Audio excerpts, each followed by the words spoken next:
Okay, let's dive in. Imagine this. You're walking down the street, maybe grabbing a coffee, and then you see them. That person, you definitely know them. You've had a great conversation before, discussed fascinating topics, but as they smile, ready to greet you, their name, it just vanishes. Poof, gone from your mind.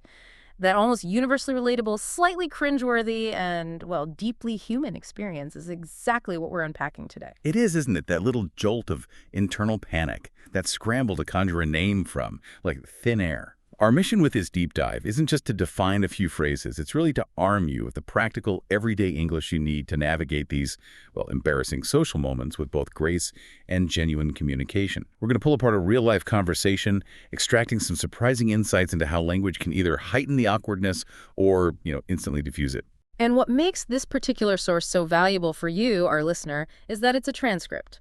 A common scenario between two people, Nick and Anna, will be dissecting their dialogue to understand how they manage this exact situation.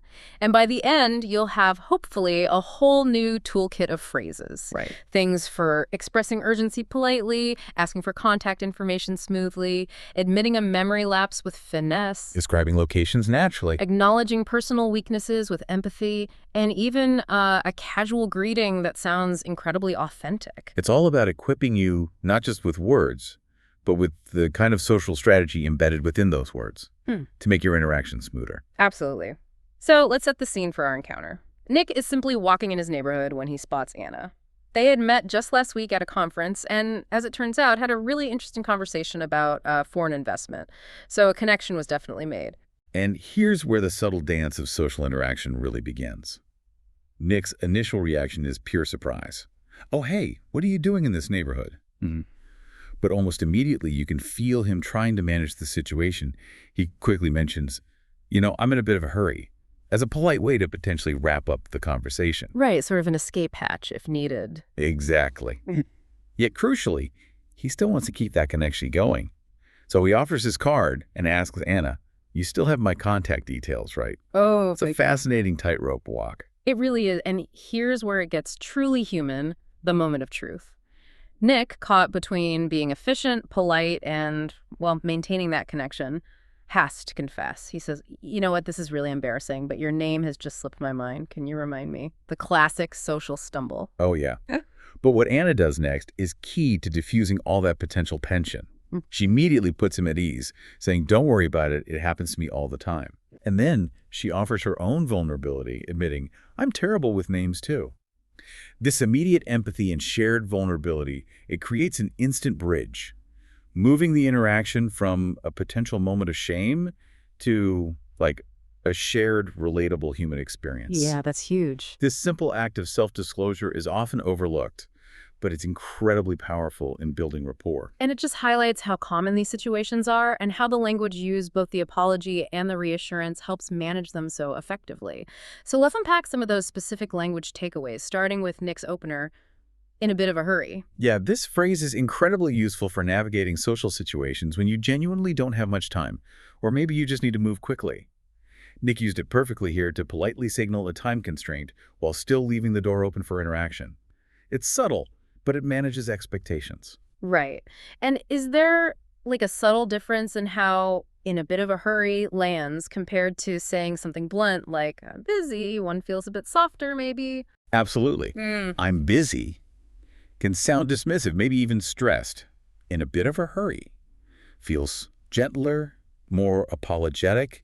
It implies circumstances beyond your control rather than a lack of desire to engage. Okay. The source gives us great examples. Can you drive faster? I'm in a bit of a hurry. Or, I can't talk right now. I'm in a bit of a hurry. And even, I'm in a bit of a hurry, so I'll check these files later. It's incredibly versatile for conveying polite urgency. But what if you do want to keep that connection, even if you're, short on time? Nick knew the answer. He brought up contact detail. That's right. Contact details is a kind of catch-all term for useful information like your name, telephone number, email address, mobile phone number, basically all the info that allows people to get in touch with you. It's typically found on a business card. Gotcha. Anna used it when she asked Nick if he still had hers, trying to make sure they could reconnect down the line. And then the phrase that perfectly encapsulates Nick's dilemma, the one we probably all dread using, slipped my mind. It's not just a polite way to say, I forgot. It's kind of a brilliant piece of social engineering, isn't it? It truly is. By saying something slipped my mind, you subtly externalize the lapse. It wasn't you who failed to remember, but the information itself that sort of slipped away. Ah, okay, I see. This makes the confession less accusatory of yourself, and crucially, less awkward for the person whose name you've forgotten. It immediately shifts the focus from blame to a shared human experience, makes the confession far more palatable. It's an elegant turn of phrase, definitely softens the blow significantly. We see it in these examples, too. I'm sorry I forgot to respond to your email, it just slipped my mind. Yeah. Or, oh, it's your birthday, it completely slipped my mind. It implies an unintentional, almost whimsical lapse, rather than a direct failure. Exactly. It's about preserving social harmony. Okay, so we've looked at handling the immediate awkwardness, but the setting itself, where Nick and Anna meet, that also offers up some fantastic language for talking about location. Think about Anna's very first question. Do you live around here? Around here simply means close by or close to this specific location. So Anna was asking, do you live close to where we are right now? Mm-hmm.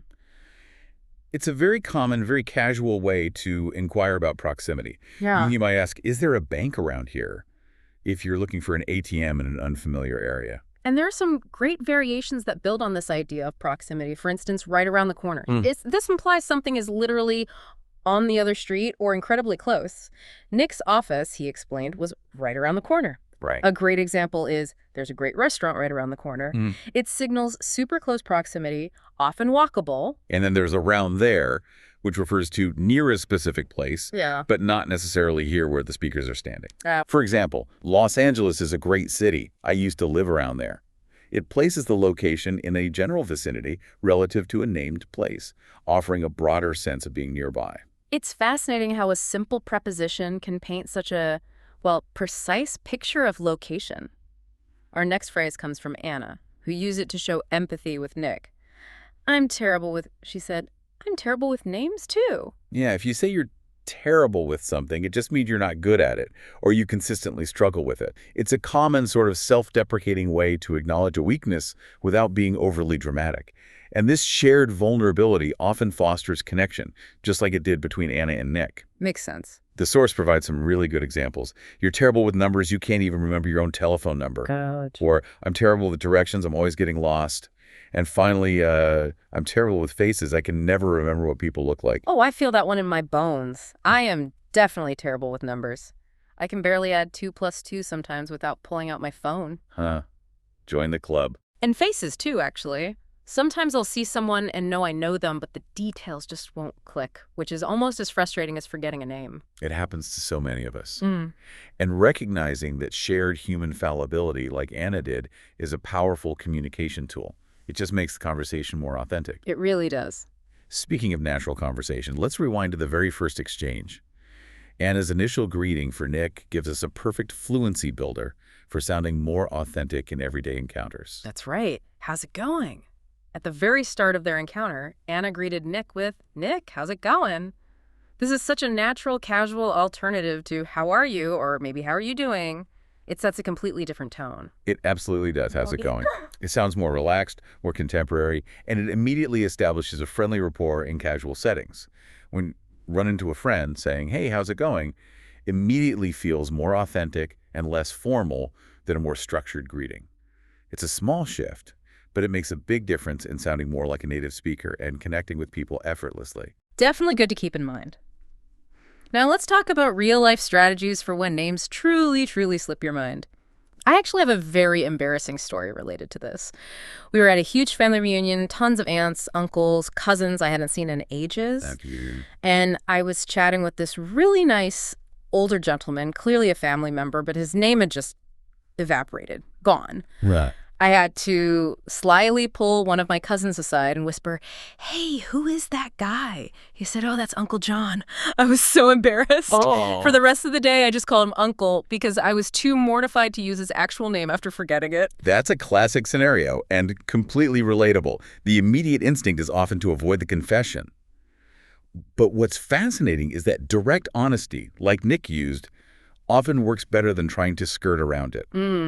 However, if direct admission feels too uncomfortable, especially maybe in a professional context, you can pivot. Mm-hmm. In a business setting, I've got a bit of a trick. You tell. I'll often ask them for their business card. That way, their full name is usually right there, clearly spelled out. Clever. Or, if I don't want to seem too formal asking for a card, I might ask them to write down their email address. Usually, their full name is spelled out in the email address itself. Ah, right. It's a very useful, subtle way to discreetly get the information you need without directly admitting, a memory lapse. That's incredibly clever. But what if you're in a purely social setting? No business cards, just friends of friends. Any other quick fixes there, short of whispering to a cousin? Uh-huh. Yeah, short of the cousin whisper. Uh-huh. In social settings, you can often rely on others.